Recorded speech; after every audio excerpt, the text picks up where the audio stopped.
Bonjour à tous et bienvenue sur bourse101.com. Cette semaine, on parle de Instacart, la nouvelle émission à la bourse. J'ai reçu plusieurs courriels pour que je vous en parle. Je crois que c'était la demande la plus populaire quand j'ai dit que je faisais mon retour de vacances. Je suis rouillé pour ce vidéo. Je vous avais fait une prise précédente. Je crois qu'on aurait mis 1h30 de vidéo. Aucun sens. On va essayer de vous faire ça de façon beaucoup plus simple et succincte. Juste avant de débuter, je veux remercier toute l'équipe de Bourse 101 qui était là pendant tout l'été. Moi, je dois vous avouer que j'ai pris des très longues vacances cette année, qui étaient méritées, mais qui étaient quand même très longues, 4-5 mois. Et je reviens toute ressourcée et toute motivée. On devrait maintenir ce rythme-là d'une chronique par semaine jusqu'à avril l'année prochaine, où je vais être dû pour d'autres longues vacances. Instacart. Donc, encore une fois, là, merci à toute l'équipe qui était là tout l'été, qui a répondu aux questions des clients, qui s'est assuré que le site web fonctionne, et puis tout ça. Mais je reviens avec ma petite touche personnelle à l'intérieur de Bourse 101. Donc, c'est reparti. Instacart. Instacart, mon cœur balance énormément. Vous savez, il y a 3-4 ans, on a eu l'émission de Uber, on a eu toutes les émissions-là de titres de technologie qui sortaient, c'était excitant, c'était nouveau, c'était une nouvelle économie. Mais là, on est un petit peu en retard dans cette mode-là. Il me semble que ça aurait dû sortir avant. Bon, ceux qui ne connaissent pas le produit, c'est possible que vous ne savez pas c'est quoi. Là. Instacart, c'est une application qu'on met sur notre téléphone ou sur un site web où on va là. Et ça fonctionne un petit peu sur le même principe que DoorDash. Mais DoorDash, c'est pour les restaurants. Ici, c'est pour notre épicerie. Donc, vous allez sur l'application, vous dites, j'ai besoin des œufs, du pain, du lait, un sac de chips, des ailes de poulet, et vous placez votre épicerie et vous dites, j'aimerais faire cette épicerie-là chez Métro. Les prix des produits sont indiqués. Vous dites, c'est beau, vous laissez un pourboire. Et il y a quelqu'un qui est un shopper, dans leurs termes, donc un acheteur, si on vient le traduire en français, qui va se rendre, qui va prendre son auto physique, qui va aller chez Métro, qui va faire le tour des allées, qui va acheter vos produits, qui va mettre ça, qui va payer, qui va mettre ça dans un sac et qui va prendre son auto et qui va venir vous livrer ça peut-être en dedans de 1 heure, 2 heures, 3 heures. Je regarde en date d'aujourd'hui, quand je vais sur la liste, on me dit que mon épicerie va être livrée en dedans de 3 heures. Okay. Je vous ai nommé Métro, mais ça aurait pu être bureau en gros. Peut-être que vous êtes au bureau et vous avez besoin des choses aujourd'hui. Ben, on va envoyer un acheteur acheter ça. Puis on va prendre l'app, on va faire ça. Pour y envoyer quelqu'un chez Dollarama, pour y envoyer quelqu'un chez Costco, pour y envoyer... Donc, il y a plusieurs partenaires qui sont impliqués à l'intérieur de l'app. On parle de 1500 partenaires aux États-Unis. Quand je vais sur le site web en date d'aujourd'hui, moi, j'ai Walmart, Métro, Dollarama, Super C, Sephora, Costco, Tigre Géant, Pharmaprix, les aliments M&M, etc. Puis ça, c'est ce qui est disponible dans ma région. Ça se peut que vous, dans votre région, ce soit d'autres partenaires, mais c'est ce qui est disponible actuellement. Donc, le système fonctionne, ça va bien. Ça fonctionne depuis d'ailleurs plusieurs années. Bon, question que vous vous posez peut-être, l'acheteur, lui, là, celui qui prend son auto et qui va magasiner, payer comment? Il est payé par, évidemment, Instacart, un certain montant plus votre pourboire. La plus grosse partie de leur rémunération, c'est le pourboire, un petit peu comme dans DoorDash. Comment qu'Instacart fait son argent maintenant? En partie sur les produits, en partie avec du payback, mais beaucoup récemment, depuis que la nouvelle présidente est arrivée, que je vais vous reparler, là, on fait beaucoup d'argent sur la publicité.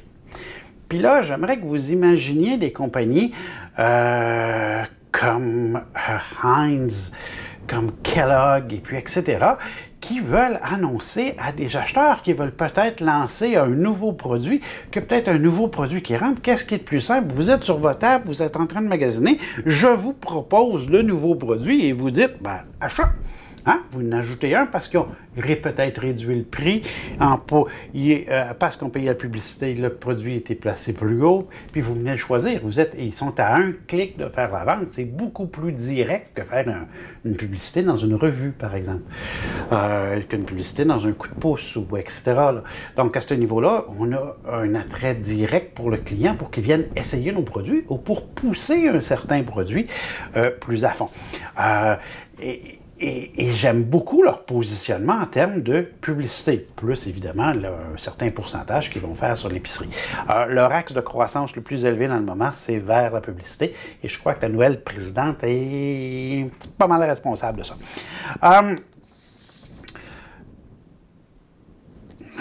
J'aime beaucoup en passant cet accès-là. Hein. Si vous repensez, là, bon, si on met Facebook puis Google de côté, là, des entreprises qui ont des beaux concepts pour vendre de la publicité sur votre téléphone, il n'y en a pas beaucoup. Je trouve qu'eux, ils sont très, très bien positionnés. Surtout, plus l'application va devenir plus populaire, plus il va y avoir une force. Et je trouve que ce côté-là, là, j'aime beaucoup, beaucoup, beaucoup, beaucoup en passant. OK. L'autre élément qu'il faut retenir ici, c'est qu'on n'a pas d'entrepôt. Il n'y a pas d'entrepôt de brocoli. Là. C'est pas comme Amazon en tant que tel, ou plusieurs autres qui sont partis, ou ce qui voulaient vous livrer tout ce qui est mode, qu'on soit une boîte avec nos produits de la semaine, ou ce qu'il y a un certain inventaire. Eux, ils n'ont pas ça du tout. Là. Eux, c'est purement une entreprise de techno. On reçoit la commande, on la donne à un acheteur qui va venir la livrer chez la personne. Mais tout ce que c'est des serveurs. C'est une entreprise de serveurs, pas d'entrepôt du tout. Donc, un modèle qui pourrait se scaler, qui pourrait être mis à grande échelle beaucoup plus facilement, si on veut, si tout va bien. Donc, ça, j'aime beaucoup la pub, j'aime beaucoup la croissance, j'aime beaucoup que c'est juste la techno. Je n'aime pas qu'on est 3-4 ans en retard, ça, on a manqué le bateau là. Et je n'aime pas la compétition. Dieu que du monde dans ce secteur-là. Bon, on va nommer Amazon en partant, bien qu'Amazon, dans le frais, ne sont pas là. Et Amazon, la livraison journée même non plus. On est pas mal sorti de ça. Donc, si on veut des produits de la journée même, c'est une belle façon de le faire. Mais vous avez Uber Eats qui commence un petit peu à venir toucher la livraison de produits. Vous avez Costco qui a son service de livraison. On rappelle que Costco, Walmart, puis tout ça, ça a tous leurs services de livraison qu'ils sont en train de lancer. Et ils compétitionnent Instacart, les deux font la livraison de la même entreprise. Drôle de schéma. Vous avez Metro, IGA, vous avez Loblaw aussi, avec son service, on me dit très très bien de PC Express, entre autres, qui fait la livraison. On a HelloFresh, on a tout aussi HelloFresh, puis toutes les boîtes là, qui vont être livrées. Vous avez les fermes Loufa, tous les indépendants qui veulent vendre des produits locaux qui vous sont livrés chez vous. Bref, il y a plein de monde qui rentre tout dans ce marché-là. Pourquoi? Parce que le marché de l'alimentation, c'est énorme et tout le monde essaie de se positionner. Puis là, vous regardez Instacart et vous dites, qu'est-ce qu'il y a vraiment de différent des autres? Ben, c'est peut-être une plus belle app. Hein? Si vous regardez Uber, c'est parce que l'app était simple, plus simple qu'utiliser un service de taxi que ça a fonctionné. Mais la différenciation n'est pas si élevée. Mais est-ce qu'on a besoin de prendre le marché comme Google a pris le marché? Peut-être pas. Peut-être qu'on peut juste devenir un des joueurs et venir chercher un pourcentage du marché de l'épicerie, puis ça serait déjà énorme. Donc, je n'aime pas la compétition du tout dans ce côté-là.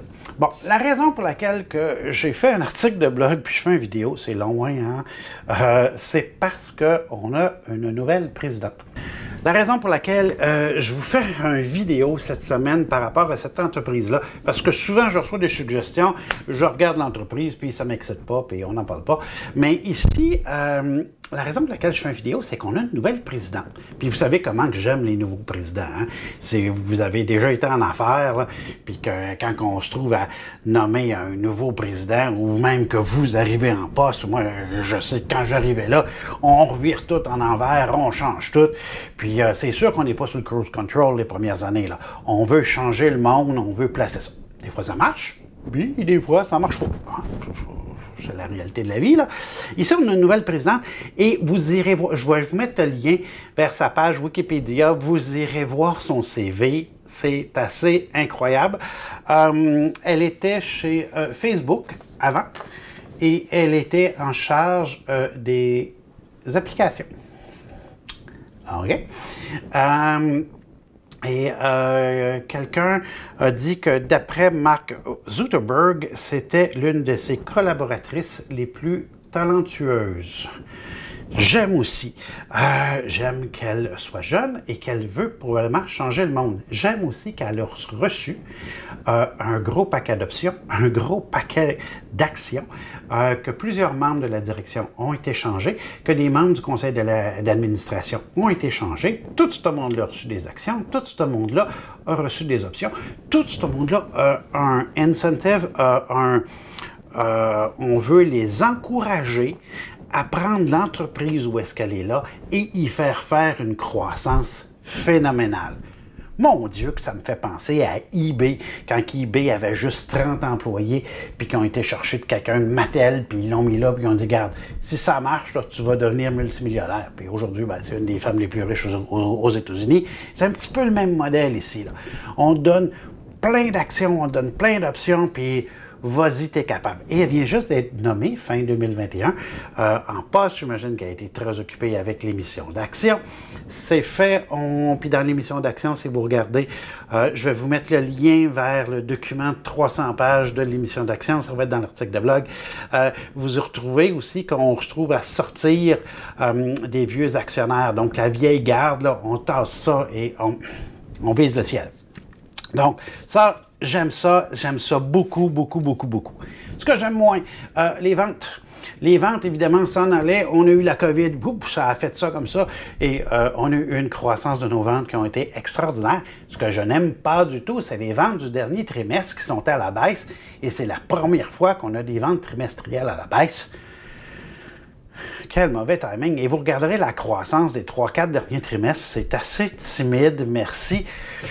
Bref, décevant. Positif, on a une compagnie de techno qui fait des profits qui arrivent à la bourse, mais qu'est-ce qui se passe? Oui, on a des profits au dernier trimestre, mais vous regarderez les trimestres précédents, je vais vous mettre un beau tableau là. C'est rock and roll un peu, hein? Ça monte, ça descend, ça monte, ça descend, mais on est positif au dernier trimestre. J'imagine qu'on préparait notre émission d'action, puis on voulait avoir des choses comme ça. Donc, j'aime les profits. Je n'aime pas ce dernier trimestre de vente à la baisse. C'est pas ça qu'on se rappelle dans Techno. Ce qu'on veut, c'est de la croissance, là. Bref, conclusion, c'est long, là. OK. Ce n'est pas un achat. Hein? Vous achetez pas ça, mettez pas ça dans le fond de votre tiroir, puis vous oubliez ça. On n'est pas du tout dans ce genre de schéma d'entreprise-là. Surtout que la croissance, c'est un petit peu difficile. Ce que j'aime beaucoup, c'est qu'on a beaucoup d'éléments de surprise. La nouvelle présidente qui va vouloir se prouver, cette nouvelle équipe-là, cette nouvelle façon de penser-là, cette nouvelle croissance-là au niveau de la publicité aussi, qu'on se trouve à rentrer puis mettre beaucoup de pression. On a beaucoup d'axes qu'on peut venir travailler qui sont quand même assez intéressants. On a l'app qui peut faire une percée quand même élevée si on réussit à la garder simple, puis à pousser ça un petit peu comme Uber qui a eu du succès grâce à son app. Bref, je le verrais dans une trade à moyen terme. Pas de swing, on n'a pas... Premièrement, c'est un tout nouveau graphique. Quand si vous regardez, le titre a été mis à 40 $. Première journée, ça a monté. Depuis ce temps-là, ça a glissé. Aujourd'hui, je fais la vidéo, on est à 30. C'est pas important, ça. Laissez ça aller. Le graphique, là, faites pas de transaction là-dessus avant un mois et demi, là. Laissez les choses se calmer. Puis après ça, je ne prendrais peut-être pas nécessairement mon signal d'achat sur le titre même, mais je viendrais probablement chercher mon signal d'achat sur la techno en général aux États-Unis. Donc, quand vous allez voir la techno corriger, puis repartir aux États-Unis, peut-être que je viendrais me prendre un petit peu d'action ici d'Instacart pour venir voir parce qu'il y a un certain potentiel. En fait, on a un potentiel à surprise. On risque d'avoir beaucoup plus de surprises ici que dans d'autres modèles que l'équipe de direction est en place depuis 5-6 ans, sont sous le cruise control, etc. Ici, on va tenter des choses. Tenter des choses, des fois ça fonctionne, des fois ça ne fonctionne pas. Donc, assurez-vous d'avoir vos points de sortie qui sont en place. C'est super important ici parce qu'on peut, le risque d'échec est quand même assez élevé. Le risque de surprise positive, il est aussi. Je ne crois pas qu'on va rester au niveau ce qu'on va être actuellement. On va soit descendre ou aller beaucoup plus haut. Donc, ce genre de transaction-là, c'est parfait pour un investisseur à moyen terme. Parce que vous savez, quand on fait de l'investissement à moyen terme, notre problème, c'est qu'on a souvent des actions qui ne bougent pas. Et parce qu'on est un petit peu en retard sur le trade pour l'acheter, ça nous prend une action qui va bouger beaucoup parce que quand on va le vendre, on va être un petit peu en retard sur la vente. Donc, il faut qu'il y ait beaucoup d'espace entre les deux pour que notre stratégie de moyenne mobile fonctionne. Puis, je pense qu'ici, on aura... Je pense que la recette, je pense qu'on a tous les ingrédients, sans faire de jeu de mots, là, on a tous les ingrédients pour faire une belle recette qui pourrait lever. Ou pas. Donc, tout ça, c'est une longue vidéo, tout ça pour vous dire que ajouter Instacart à votre liste de titres à moyen terme, je pense que ça va être le fun. Bon trading tout le monde!